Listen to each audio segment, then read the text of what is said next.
அனைவருக்கும் வணக்கம். நான் உங்கள் ஹீலர் காயத்ரி. இந்த மழை மற்றும் குளிர்காலங்களில் நிறைய பேருக்கு ரெஸ்பிரேட்டரி ப்ராப்ளம்ஸ் வரதுக்கு 90% சான்சஸ் இருக்குது. இன்கேஸ் எனக்கு ஏற்கனவே அந்த ரெஸ்பிரேட்டரி ப்ராப்ளம்ஸ் இருக்குது, அட் த சேம் டைம் இந்த கிளைமேட் சேஞ்சஸ்னால எனக்கு ரெஸ்பிரேட்டரி ப்ராப்ளம் இருக்குது, அதாவது நுரையீரல் சம்மந்தமான பிரச்சனைகள் இருக்குது அப்படின்னு சொல்கிறவங்களுக்கு இதில் ஒரு சொல்யூஷன் இருக்குது. ஒன்றும் இல்லை, 3 சொல்யூஷன்ஸ் இருக்குங்க. அது என்னன்னு பார்த்தோம்னா, இப்போது நமக்கு லங்ஸு சம்மந்தப்பட்ட ப்ராப்ளம்ஸ் இருக்குது அப்படின்னா அதை 3 வகையில் வந்து நம்ம குணப்படுத்த முடியும், அதாவது மெடிசின்ஸ் இல்லாமல். ஓகேங்களா? ஸோ அது என்ன 3 முறைகள் அப்படின்னு பார்த்தோன்னா, ஃபர்ஸ்ட் திங், நம்ம டெம்ப்ரவரியாக, அதாவது வீடுகளில் நம்ம எல்லாருமே வச்சுருப்போம். ஸோ ஹோம் ரெமெடின்னு சொல்லிட்டு தைலங்கள் நம்ம பயன்படுத்துவோம் இல்லைங்களா? ஸோ அதை நெஞ்சில், மூக்கில், தொண்டைகளில் இந்த மாதிரி நாம் அப்ளை பண்ணும்போது ஸோ நமக்கு இம்மீடியட்டாக ஒரு ரிசல்ட் ஒன்று கிடைக்கும். கரெக்டுங்களா? ஸோ அந்த ட்ராக் வந்து நமக்கு கிளியர் ஆகும். மூக்கடைப்பு, அந்த சளி தொல்லைகள்லாம் இருந்ததுன்னா நமக்கு வந்து அந்த ட்ராக்கு ஃப்ரீ ஆகும். நம்ம வந்து ப்ரீத்திங் வந்து நமக்கு ஈஸியாக இருக்கும். இது one of the point. So அடுத்து என்னன்னு பார்த்தோம் அப்படின்னா, ஆவி பிடிக்கிறதுங்க. இது சின்ன வயசுலேருந்தே நிறைய பேருக்கு நிறைய வீட்டில் செய்திருப்பாங்க.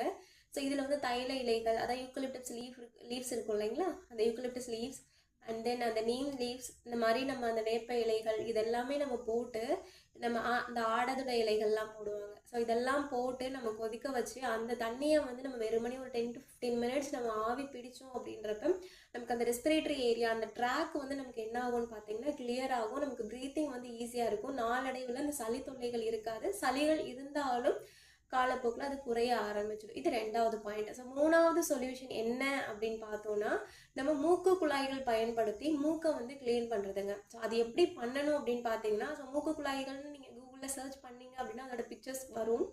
ஸோ அது எப்படி செய்யணும்னு சொல்லிட்டு உங்களுக்கு தேவைப்பட்டுச்சுன்னா நீங்கள் கமெண்டில் மூக்கு குழாய் கழுவுதல் அப்படின்னு சொல்லிட்டு ஏதாவது நீங்கள் ஒரு டைப் பண்ணீங்க அப்படின்னா அதோட வீடியோ நான் உங்களுக்கு அப்லோட் பண்ணுறேன். ஸோ இந்த மூக்கு வழியாக செலுத்தி இந்த மூக்கு வழியாக தண்ணியை வந்து வெளியில் எடுக்கணுங்க. மிதமான சூடு தண்ணியில் உப்பை போட்டு இந்த மூக்கு வழியாக விட்டு இந்த மூக்கு வழியாக நம்ம எடுப்போம். ஸோ அப்படியே எடுக்கும்போது இங்கே சைனஸ் ஏரியா அப்படின்னு ஒன்று இருக்கும் இல்லையா? ஸோ இந்த சைனஸ் பாயிண்ட் என்னவா இருக்குன்னு பார்த்தீங்கன்னா, அது டீஃபால்ட்டாகவே சளி தன்மையில் தான் இருக்கும். ஸோ அந்த சைனஸ் ஏரியாவுக்கு வெளியில் இருக்கிற ஏரியா ஃபுல்லாக நமக்கு சளிகள் இருந்ததுன்னா அந்த உப்பு தண்ணி மொத்தமாக வெளியில் கொண்டு வந்துடும். ஸோ இப்படி டெய்லி பேஸ் நம்ம பண்ணும்போது ஸோ மூக்குள் வழியாக வெளில வர எல்லா சளிகளும் வெளியில் வர லங்ஸ் வந்து நமக்கு பியூரிஃபை ஆகிடுங்க. ஸோ இப்படி லங்ஸ் நாளடைவில் சுத்தமாக ஸோ நமக்கு ரெஸ்பிரேட்டரி ஏரியா, இந்த சைனஸ் ப்ராப்ளம்ஸ், இதெல்லாம் ப்ராப்ளம்ஸ் இருக்கிறவங்களுக்கு இது கம்பல்சரி 100% ரிசல்ட்ஸ் கொடுக்குங்க.